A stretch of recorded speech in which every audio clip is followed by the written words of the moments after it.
Hi, this is Thomas with Believe in the Run, and today I'm doing a special between two shoes of arguably the most top of the line, highest level marathon shoes available today. It's going to be between the Adidas Adizero Pro Evo 1, the lightest marathon racer available today, and the Nike Alphafly 3.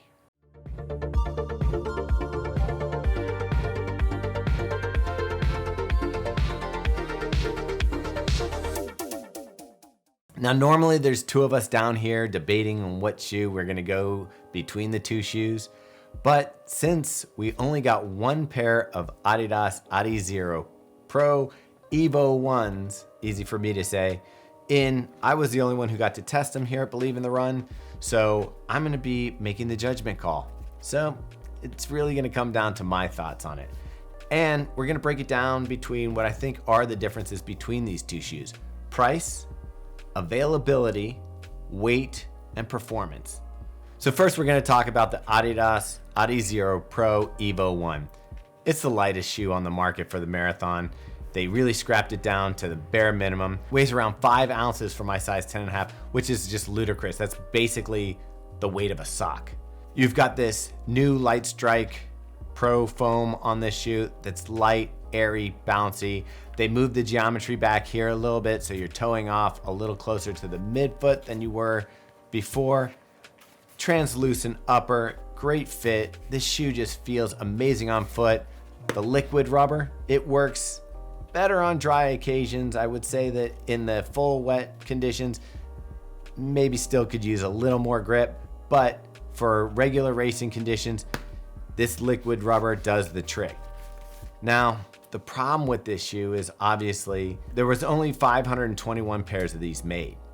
So the availability and the just general public's access to the shoe is really limited. As a matter of fact, some of the Adidas athletes don't even have these shoes, some of the top pros. So for most people, this is a unicorn shoe. And then the second part is it comes out at $500, which is pretty hefty. Now I can argue and say, hey, if you're spending all that time in nutrition, training, and you're really into marathon, it may be worth it to buy the best that's out there. I think of people who like cycling and they spend thousands of dollars on their road bikes just to get a couple grams off. This thing takes the weight off. It has enough cushion for the marathon. It feels great underfoot, super light, upper fit's fantastic. It really is an amazing achievement by Adidas to get a shoe down to this weight. Then one of the favorites that we have here at Believe in the Run is the Nike Alphafly. Well, not really. We love the Alphafly 1. We did not like the Alphafly 2, but this Alphafly 3 brings it right back up to the top, and I'd almost say I like it better than the first version, and I know that Megan does as well. So what we have here is a better fitting upper than in previous models with the Atom Knit. We have the nice ZoomX foam, which we're all familiar with at this point, and the AirPods in the front that really give this shoe bounce. As far as weight goes, yeah, the Alphafly 3 is 2 ounces heavier than, more than 2 ounces heavier than the Adidas Evo 1, but I do feel that these AirPods and the feeling, the sensation you get of this bouncing off the ground kind of makes up for that extra weight. And so you're getting kind of a mechanical help to get through your stride and feel kind of like, I don't know what it is. I'll be in my workouts and in a normal shoe, when my turnover starts feeling tired and maybe I'm getting a little lazy, you get like a flat feeling out of your shoe. That never happens with the Alphafly because of these AirPods. You always have that sensation of kind of bouncing off the toes, or if you start feeling lazy, you can look for that sensation and know that you can kind of correct what you're doing wrong at the moment. Now, this one's going to be more widely available. I know today, we're filming this the day that this releases in the US, and it's already sold out in minutes, but I do believe that they're going to make more pairs, and this shoe is going to be much more accessible than the Adidas shoe.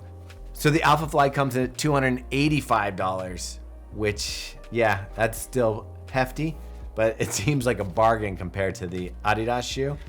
And I do believe availability of this shoe is going to be much wider than the Adidas shoe. Now, I've done workouts in both of these shoes, and I actually ran a half marathon in the Adidas Evo 1. And I have to say, they both are fantastic on the road. I do feel the performance and the feeling of the shoes, it kind of is balanced. That lightweight feel and the efficient feel of the Adidas shoe, I think is really great for somebody who can just lock into the pace and then have that like nice feeling of that cushion underfoot and just roll. It's more like a traditional running shoe, more like the Vaporfly or even, you know, some of the old racing flats where you're just getting the cushion, you're getting the help from the energy rods, and the lightweight feel is gonna take you through the marathon. That's where the Alphafly's performance with this cushioning and the mechanical feel and getting that little bounce off the toe.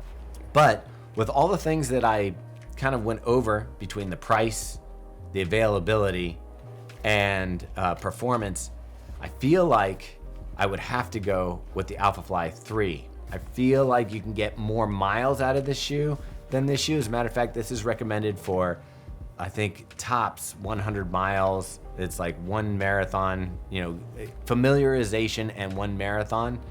Whereas this one, for a runner like us who's not a pro, I still think you could probably get more miles out of this. You could probably get, you know, 200 miles out of this if you're not, you know, needing the maximum responsiveness of the foam, you know, for race day, like somebody who's going after a world record. This shoe, it's just gonna hold up longer. You're gonna be able to get more miles out of it, and it's fun to run in.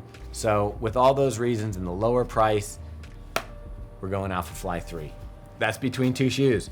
Hopefully you enjoyed this little breakdown. I know it's not as much fun as when we have Megan or Robbie in the video. You just gotta stare at this mug. So I'm sorry about that. But if you wanna see more content with Megan, Robbie, and myself, going over more shoes and doing more reviews, make sure to subscribe to this channel. And you can always check us out on Instagram. And we have 2 podcasts that drop, Fuel for the Soul. Check them out. And the best way to really find out everything we're doing is subscribe to our email.